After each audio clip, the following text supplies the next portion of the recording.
Hello students, आज का जो हमारा टॉपिक है सब basic concepts of chemistry, chapter number first से आपका एनसीईआरटी का। ठीक है, तो इसमें सबसे पहले हम इस चैप्टर को पढ़ने से पहले एलिमेंट्स के बारे में हमें नॉलेज होना चाहिए। कौन कौन सा एलिमेंट्स होता है, उसका मास कितना होता है। ठीक है, तो कुछ एलिमेंट्स 1 से लेकर 30 तक आपको लर्न है। ठीक है, मैं लर्न करा चुका हूँ आपको 1 से लेकर 30 तक के एलिमेंट्स। अब मैं कुछ इंपॉर्टेंट एलिमेंट्स लिख रहा हूँ जिनके मास आपको याद होना ही चाहिए। जैसे कि सबसे पहले हम बात करेंगे हाइड्रोजन की। हाइड्रोजन, इसका जो मास होता है वो होता है 1। ठीक है, हाइड्रोजन। दूसरा हमको याद करना है कार्बन। कार्बन का नंबर होता है 6, तो इसका जस्ट डबल कितना होता है 12। तीसरा हम बात करेंगे नाइट्रोजन की, तो नाइट्रोजन का नंबर होता है 7। ठीक है, तो इसका जस्ट डबल कितना होता है 14। फोर्थ पे हमको याद रखना है ऑक्सीजन 8 का जस्ट डबल 16। 5 पे हमको याद रखना है Na सोडियम, इसका नंबर होता है 11। डबल से जस्ट 1 एक जस्ट डबल कर देंगे प्लस 1 ऐड कर देंगे, जैसे कि 11 नंबर पे आता है सोडियम, तो कितना जाएगा 23। 6 पे हमको याद रखना है मैग्नीशियम। मैग्नीशियम का नंबर होता है 12 से कितना हो जाएगा 24। 7 नंबर पे हमको याद रखना है एटॉमिक मास एल्यूमिनियम। एल्यूमिनियम का नंबर होता है 13, मास होता है 27। 8 नंबर पे हमको याद रखना है फास्फोरस। फास्फोरस का नंबर होता है 15 और इसका मास होता है 31। 15 जस्ट डबल कितना हो गया 30 प्लस 1 31। 9 नंबर पे हमको याद रखना है सल्फर। सल्फर का जो नंबर होता है वो होता है 16 का जस्ट डबल 32। क्लियर होगी बात। उसके बाद 10 पे हमको याद रखना है क्लोरीन। क्लोरीन का नंबर होता है 17, इसका होता है 35.5, ये इसका मास होता है। ठीक, उसके बाद नेक्स्ट हमको याद रखना है कैल्शियम। कैल्शियम का नंबर होता है 20 का जस्ट डबल कितना होता है 40। नेक्स्ट हमको याद रखना है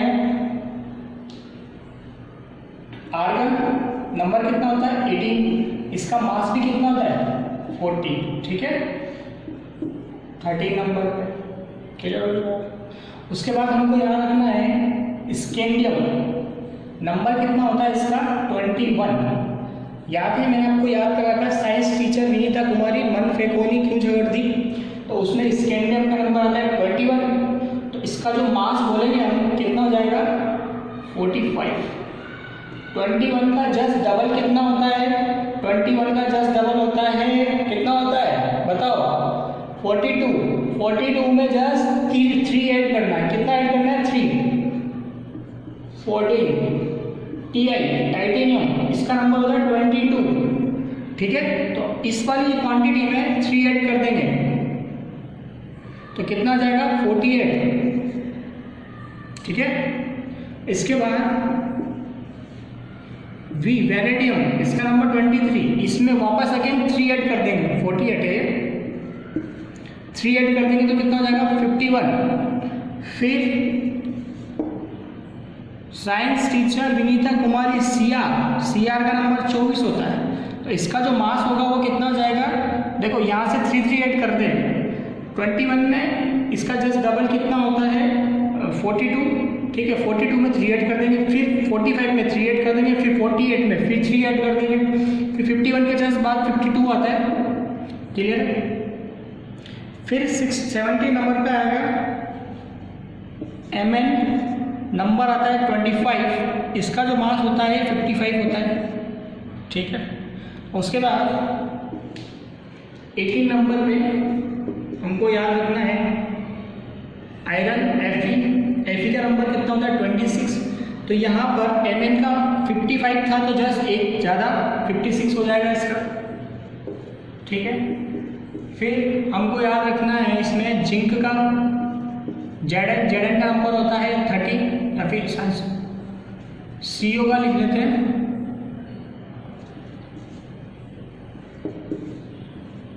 CO। फेकोनी क्यों झगड़ती Zn सबका ही बता देता हूँ जब आपको। ठीक है, तो जो Cu और Ni है इसका सेम होता है 59, इसका भी 59।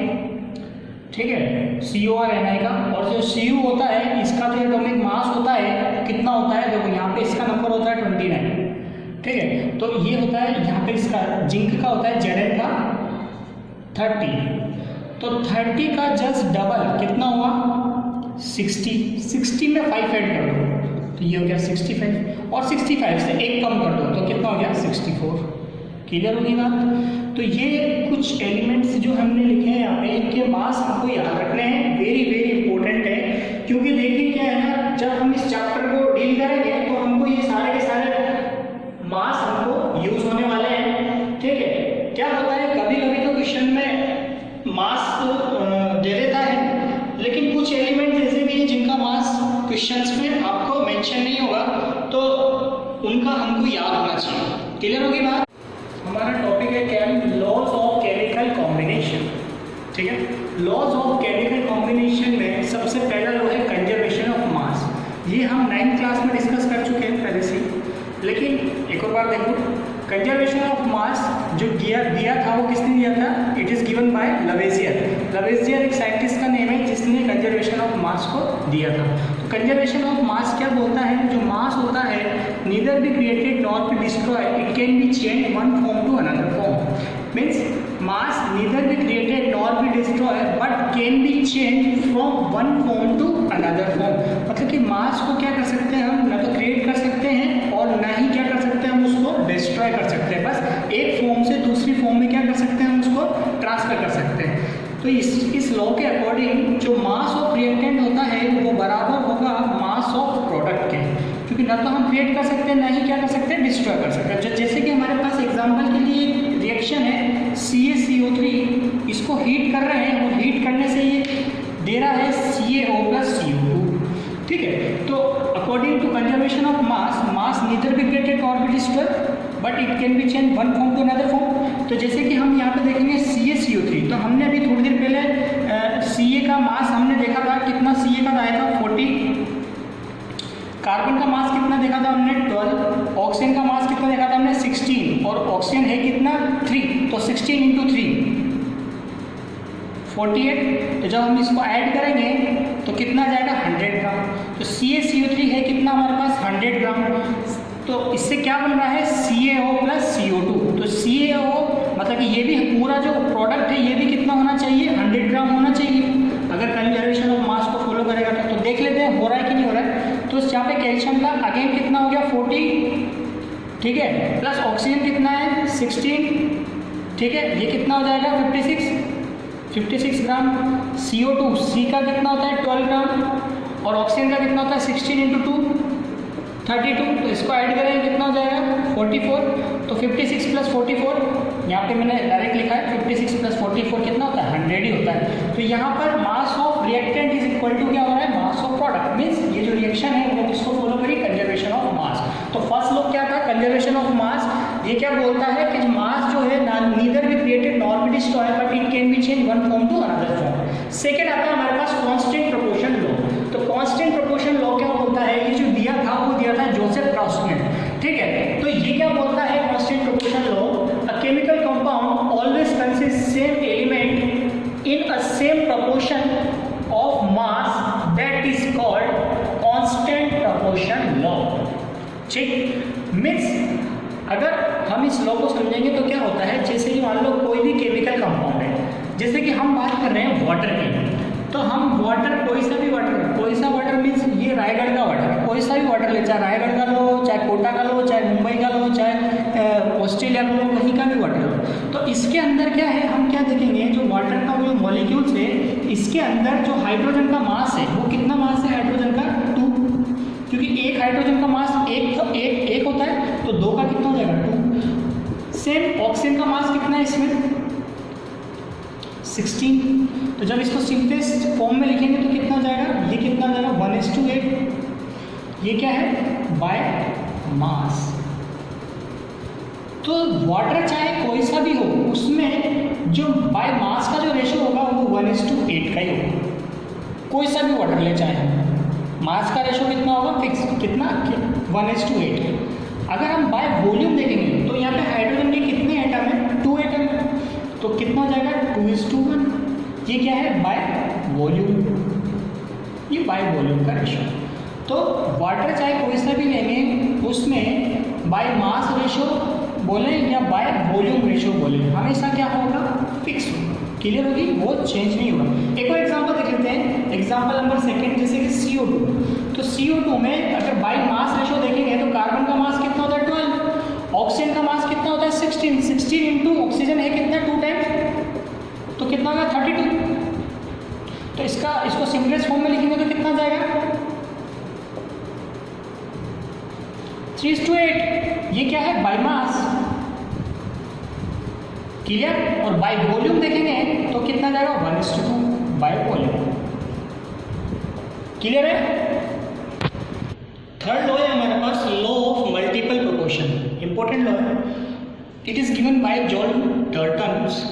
तो ये लॉ क्या बोलता है, law of multiple proportion state that when two elements combine with each others to form more than one compound, जब दो एलिमेंट्स आपस में कंबाइन होके एक से ज़्यादा कंपाउंड का फॉर्मेशन करते हैं, then the weight of one element that combine with a fixed weight of the other are in a ratio of small whole number. ठीक, तो इस लॉ को हम समझते हैं, लॉ ऑफ मल्टीपल प्रोपोर्शन। ठीक, एग्जांपल से समझेंगे हम। हमारे पास क्या है, हाइड्रोजन H2 प्लस O2, ये रिएक्शन करके दो चीजें दे रहा है। क्या क्या दे रहा है ये, एक तो दे रहा है वाटर और एक दे रहा है ये H2O2 पेरोक्साइड। वाटर का वेट जो होता है वो 18 ग्राम होता है और पेरोक्साइड का जो वेट होता है वो कितना होता है, हम निकाल लेंगे। ऑक्सीजन कितना है 16, 16 इंटू 2 कितना हो गया 32, 32 प्लस 2 कितना हो गया 34 ग्राम। ठीक, तो अब यहाँ पर जब हम इसकी H2 प्लस O2 से H2O बन रहा है, जब हम इसकी बैलेंस रिएक्शन लिखेंगे H2 प्लस O2 H2O, तो इसकी बैलेंस रिएक्शन कैसे होगी, यहाँ पे हाफ आ जाएगा। बैलेंसिंग आपको आती है। तो देखो यहाँ पे दो हाइड्रोजन के एटम्स हैं, यहाँ पर हाइड्रोजन के एटम कितने हैं 2, ऑक्सीजन कितना है ये 2 से 2 कट गया, एक एटम ऑक्सीजन का, यहाँ पर एक एटम ऑक्सीजन का। क्लियर होगी बात।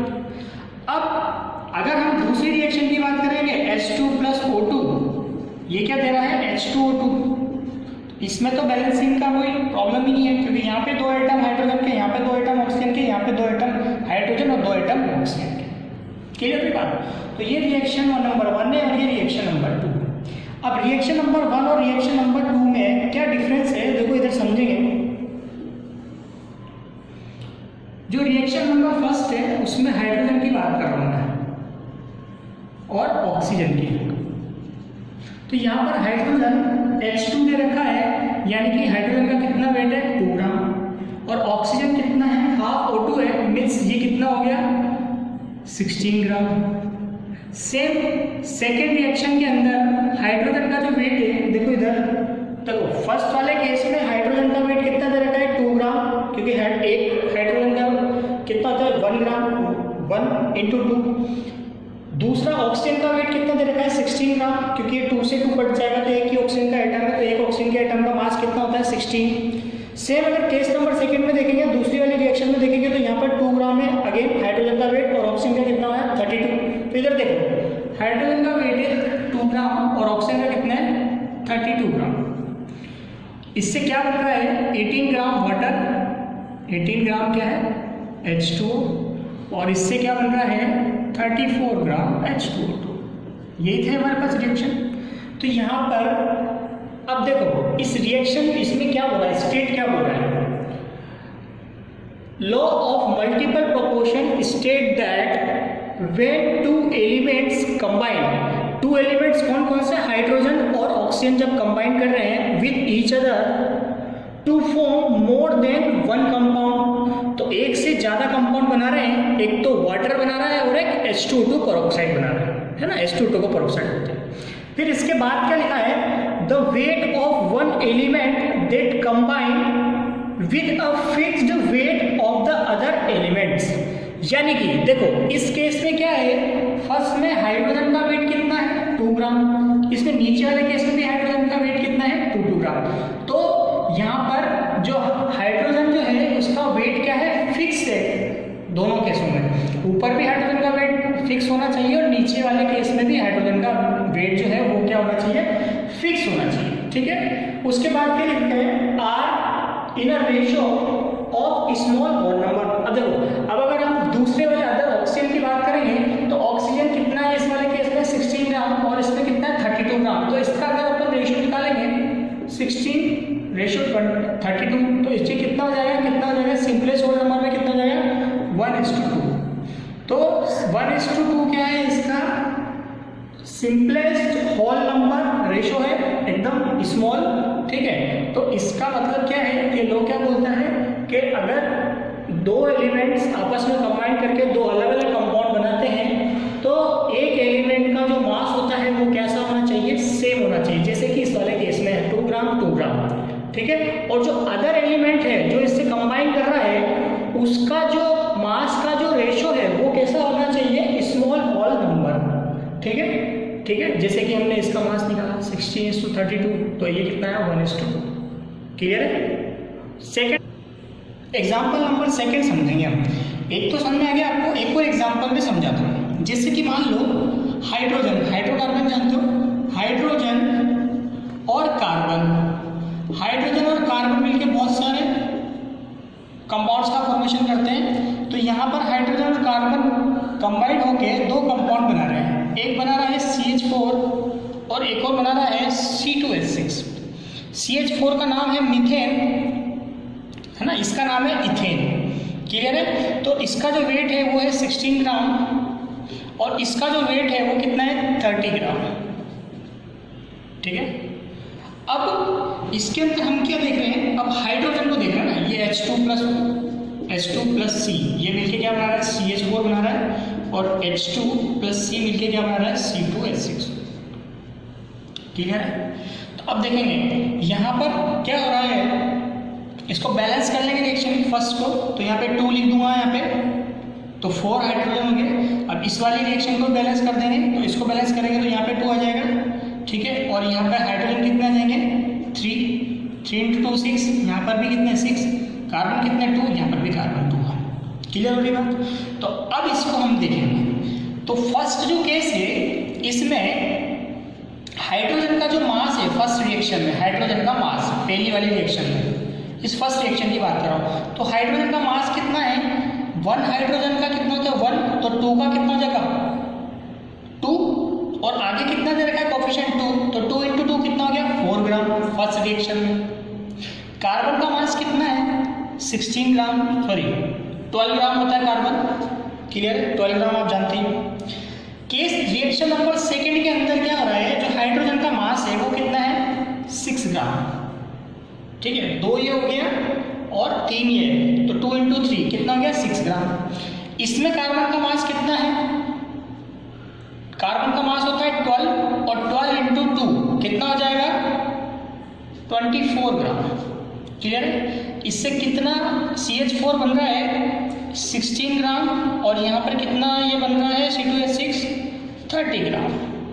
देखो अगर जो हमने लॉ पढ़ा है लॉ ऑफ मल्टीपल प्रोपोर्शन, तो लॉ ऑफ मल्टीपल प्रोपोर्शन तो ये बोलता है कि जो कम से कम एक एलिमेंट का मास जो है वो सेम होना चाहिए, लेकिन यहाँ पर हाइड्रोजन 4 ग्राम है और यहाँ पे 6 ग्राम है, सेम कार्बन कितना है यहाँ पे 12 ग्राम है और यहाँ पे कितना है 24 ग्राम, तो दोनों में क्या हो रहा है सेम नहीं हो रहा है।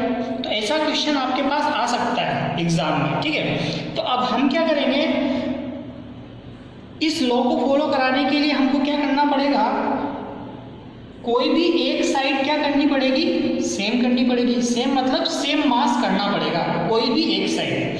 तो कोई भी एक साइड अगर मास को हम सेम करेंगे तो किस टाइप से करेंगे, देखो यहाँ पर जो फर्स्ट है केस, इसमें क्या करेंगे, इस वाली फर्स्ट रिएक्शन को हम क्या कर देते 3 से मल्टीप्लाई कर देते × 3 और सेकंड वाली रिएक्शन को 2 से मल्टीप्लाई कर देते मल्टीप्लाई बाय 2।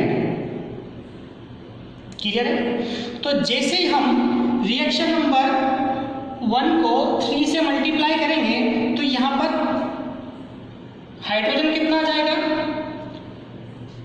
12 ग्राम, ठीक है। कार्बन कितना जाएगा 36 ग्राम, CH4 कितना जाएगा 48 ग्राम। सेम अगर रिएक्शन नंबर 2 को जिसमें C2H6 बन रहा है, इसको कितने से मल्टीप्लाई कर रहा हूं मैं 2 से, तो 6 इंटू 2 कितना हो गया 12 ग्राम। सेम 24 इंटू 2 इतना, ये कितना हो जाएगा 48 ग्राम, क्लियर है। उसके बाद यहाँ पर C2H6 30, तो कितना हो जाएगा 60 ग्राम। तो यहाँ पर अगर हम देखेंगे तो देखो जो हाइड्रोजन का मास है वो क्या हो गया, अब सेम हो गया, कितना है, ये भी 12 ग्राम है, ये भी कितना है 12 ग्राम। लेकिन जो कार्बन है उसका मास अगर हम देखेंगे तो जो कार्बन का जो मास है वो किस में होना चाहिए, स्मॉल होल नंबर रेशो में होना चाहिए। तो 36 रेशो 48 कितना आएगा 3:4, क्लियर है। तो देखो यहाँ पर क्या हो रहा है, ये जो एग्जाम्पल है ये किसको फॉलो कर रहा है, लॉ ऑफ मल्टीपल प्रोपोर्शन, ठीक है। कैसे, क्योंकि यहाँ पर देखो पहले क्या था, जब हाइड्रोजन कार्बन के साथ रिएक्ट कर रहा था तो CH4 बना रहा था और C2H4 बना रहा था।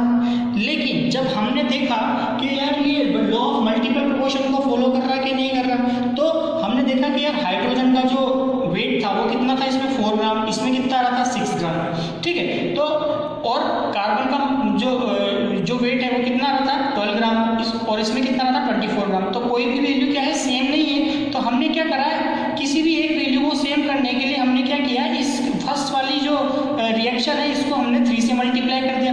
तो जैसे 3 से मैंने इसको मल्टीप्लाई किया तो ये कितना हो गया 12 ग्राम, इसको 2 से मल्टीप्लाई किया तो ये कितना हो गया 12 ग्राम। तो ये दोनों क्वांटिटी कैसी होगी, सेम। तो इसमें क्या हो गया, दोनों रिएक्शन में जो हाइड्रोजन है उसका जो वेट है, उसका जो मास है वो क्या हो गया, सेम हो गया। और जो कार्बन है, जो सेकंड एलिमेंट्स है, वो क्या होगा, दोनों में सिंपल स्मॉल होल नंबर में होगा रेशो। कैसे, 36 रेशो 48 करेंगे तो कितना जाएगा 3:4, ठीक है। इधर करके बताऊं, इधर कर देता हूं, देखो 36 रेशो 48। तो इसको जब हम सोल्व करेंगे कि कौन से टेबल से कट जाएगा, ये 12 से कट जाएगा 3 टाइम और ये 4 टाइम्स। तो ये जो 3:4 है ये कैसा है, small whole number ratio. Clear होगी बात। तो आई होप इट्स क्लियर, ये लो समझ में आ गया होगा आपको, क्लियर है। नेक्स्ट हम देख रहे हैं 4th है हमारे पास गै-लुसैक्स लॉ।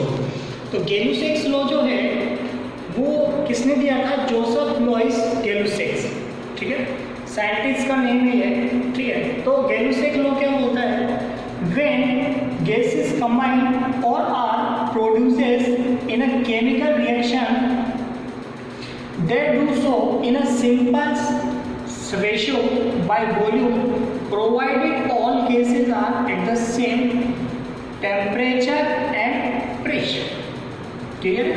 ये कौन बोल रहा है, गै-लुसैक्स। तो गै-लुसैक्स लॉ जैसे एग्जांपल हम समझेंगे, यहाँ पर हमारे पास हाइड्रोजन गैस है और Cl2 गैस है, ये रिएक्शन करके बना रहा है HCl। अब ये रिएक्शन पहले तो आप चेक करो कि ये रिएक्शन बैलेंस है कि नहीं। यहाँ पर हाइड्रोजन 2 है, यहाँ पर हाइड्रोजन 2 है, यहाँ पर Cl2 है, यहाँ पे Cl2 है, यानी कि रिएक्शन कैसी है, बैलेंस, क्लियर। तो अब ये भी गैस है, ये भी गैस है, ये भी गैस है। तो सबसे पहले तो आपको याद रखना चाहिए, याद रखना होगा कि जो गै-लुसैक्स लॉ है वो ओनली फॉर गैस में लगेगा, क्लियर है। तो यहाँ पर अगर हम इसका कोफिशिएंट देखेंगे, H2 का कोफिशिएंट यहाँ पर कुछ भी नहीं लिख रखा है, मतलब कि यहाँ पर 1 है, यहाँ पर इसके आगे भी कुछ नहीं रखा, मतलब ये भी 1 है। यहाँ पर कितना दे रखा है 2, ये 2 दे रखा है। तो हाइड्रोजन का एक volume, 1 volume of hydrogen react कर रहा है किससे, 1 वॉल्यूम ऑफ Cl2 से, और 2 वॉल्यूम ऑफ HCl का फॉर्मेशन कर रहा है। 1 वॉल्यूम ऑफ हाइड्रोजन और 1 वॉल्यूम ऑफ Cl2 कंबाइन होकर क्या बना रहे हैं, 2 वॉल्यूम ऑफ HCl। तो अगर मान लो हमको हाइड्रोजन कितना दे रखा है, 10 ml दे रखा है, कितना ml दे रखा है हाइड्रोजन, 10 ml। तो 10 ml ऑफ हाइड्रोजन क्लोरीन के 10 ml के साथ रिएक्शन करेंगे तो HCl कितना प्रोड्यूस करेंगे, जस्ट डबल 20 ml। क्लियर होगी बात?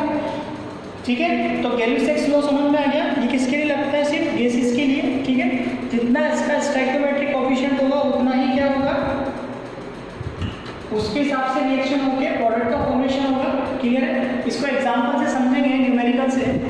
When 50 ml of methane is burned and it produces CO2 and water, find volume of O2 required and carbon dioxide produced।